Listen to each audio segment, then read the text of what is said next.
Good day, learners. Our topic is distinguishing technical terms used in research. As time passes by, your vocabulary grows even wider and wider. Some are common and basic, but as you move to a higher level, such as going to grade 10, which is your grade level now, senior high school, and tertiary or the college level, the words you use also move to a higher level. Academically, you are encountering different words and terminologies which are useful as you go along your journey in studies. And in the long run, you can use them in your chosen career in the future. This time and in this lesson, you will get to know the technical terms that would help you in developing or writing your own research.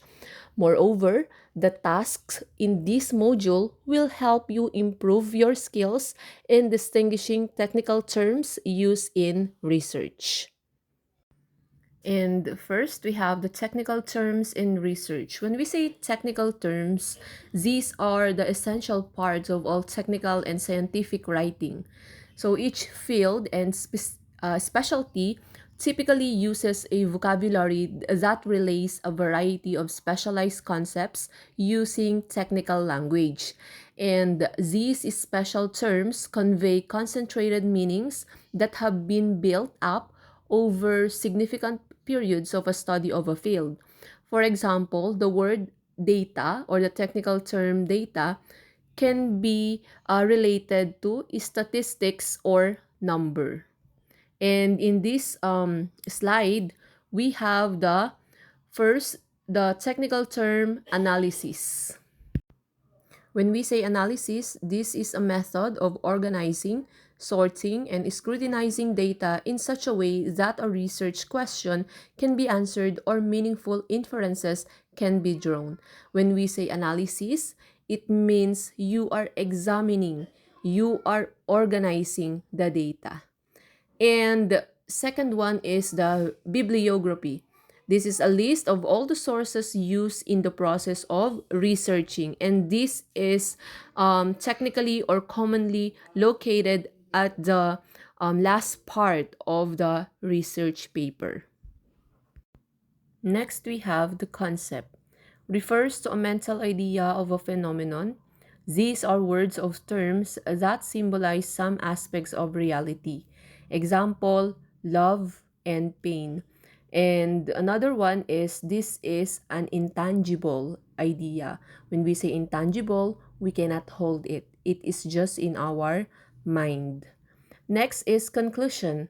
Provides a summary of the research, or this is how you conclude your paper. Next is data. Is an information that can be words or numbers. So these are the data or information that we put in our study. Number 6, data gathering tools refer to the devices or instruments used to collect data such as questionnaire or computer-assisted interviewing system. Or in other words, is the checklist. Next, we have the data presentation. Involves the use of a variety of different graphical techniques. So this can be the bar graph or the table or the charts that we use especially in our statistical data. Next, we have descriptive study is a research design that describes what is.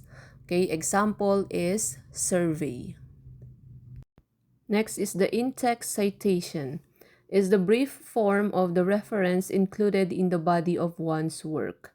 In research, in-text citation is technically used in RRL or Chapter 2, or what we call the review of the related literature. This is where you cite your source in your literature. Next is limitations, are restrictions in a study that may decrease the credibility and generalizability of the research findings, or these are the factors that affects the reliability and validity of your study.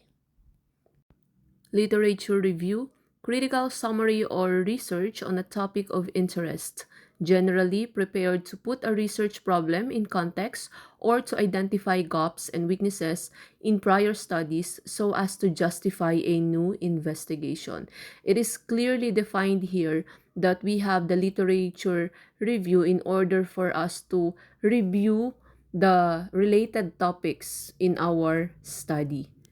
Next, number 12, plagiarism, an ethical practice of using words or ideas of another author or researcher without proper acknowledgement. That is why we are taught with the art of paraphrasing or putting the words into our own words. And that is how we can avoid plagiarism. And of course, we should always cite our sources for them to be credited in our study or work. Next, we have quantitative research, process of collecting and analyzing numerical data. Number 14, questionnaire, set of questions used to gather information in a survey, or this is where your participants answer or participate in your study. Next is research topic. Of course, we all know this one. This is the subject or the issue that you as researcher is interested in when conducting your study or your research paper. Number 16, respondents or the participants of your study. These are the persons who have been invited to participate in a particular study and have actually taken part in the study. Next is research question. These are the questions around which a researcher centers his or her research, and these are the questions that you wanted to be answered with the help of your study. Next is sample, part or subset of population selected to participate in the research study, or these are the specific sample or participants. The social demographic profile includes age, sex, education, migration, background and ethnicity, religious affiliation, marital status, household, employment, and income. So that is how we call it in research, the social demographic profile of the participants. And this should always be specific. And we have the variables, attributes or characteristics that can have more than one value, such as height or weight. These are qualities or quantities, properties or characteristic of people, things, or situation that change or vary. And the variables has two types. First one is independent variable and the second one is dependent variable. When we say independent variable, these are the variables that are purposely manipulated or changed by the researcher. It also called as manipulated variable. And next, dependent variable. These are the variables that depend on other factors that are measured. These variables are expected to change as a result of an experimental manipulation of the independent variable or variables. However, there are terms in research that are abbreviated. These are the Latin words and non-English structures, and some of these commonly used Latin terminologies in research are the following. First, etc., or when we read it, it is etc. So it means and so on.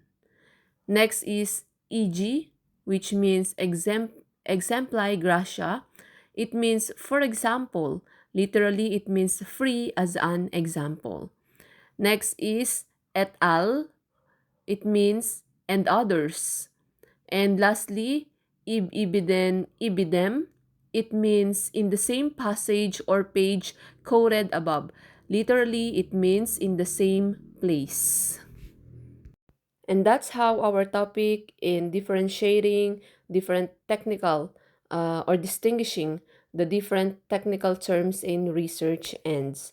I hope you've learned a lot And please get ready for your learning activity sheets to be answered tomorrow. Thank you and God bless.